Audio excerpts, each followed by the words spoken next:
I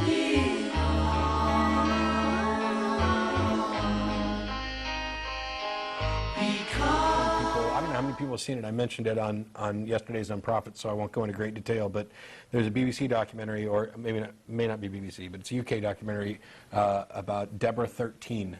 If you haven't seen it, you can watch it online.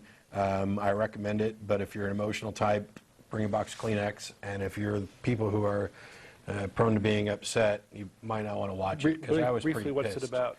A 13-year-old fundamentalist kid in the UK who's being homeschooled and brought up in a family of this, and who at the end of the, well...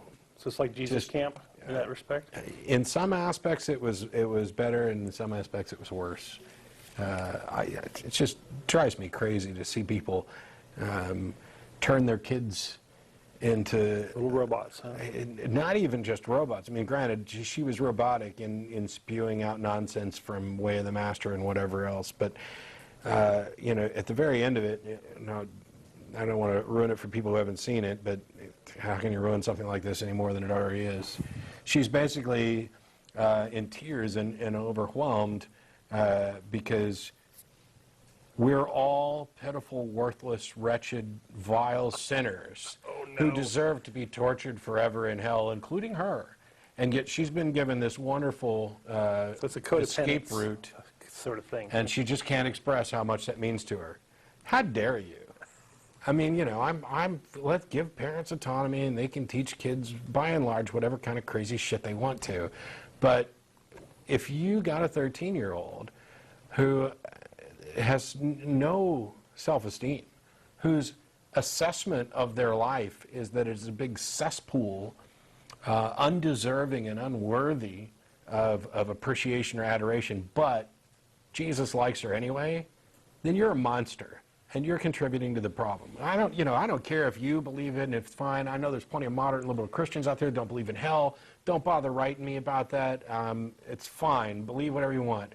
I know there are plenty of theists out there, Christians of different stripes, who don't teach their kids that. You know, good for you. You're still providing cover to those who do, by using the same name, the same labels, the same books, voting the same way, supporting the same people, and saying the same crap. You just don't follow through with it to the degree that the others do.